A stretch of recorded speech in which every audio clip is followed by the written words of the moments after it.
د سلام په وړاندې کولو وطن نیوز ته ښه راغلاست. له هر څه نه مخکې زموږ چینل سبسکرایب کړئ او خواته د بیل علامه هم ووهئ. امریکا د ایران پر ضد روان جنگ ته دوام ورکوي. د ایران د اسلامي شورا د بهرني سیاست او د ملي امنیت د کمیسیون مشر اسمت الله لاهید پیشه نن د پارلمان ښکاره غونډې په څنګ کښې له تهران سره د خبرو اترو لپاره د واشنګټن د چمتووالي په اړه امریکا د ولسمشر ټرمپ څرګندونې ته په اشارې سره ویلي له امریکا سره خبرې خاص شرط لري. ایران له اسلامي انقلاب وروسته په اټومي زمینه کښې په جدي ډول له امریکا سره خبرې وکړي او له خبرو د واشنګټن په یو اړخیزه ډول وتلو سره هیڅ نتیجه ترلاسه نه شوه.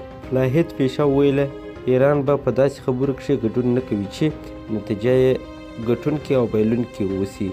په دې سربیره د ایران اسلامي جمهوریت د کړکېچ د زیاتېدلو نیت نه لري او اعتماد لري چې په راتلونکي کښې به د امریکا دریځونه کمزوري شي.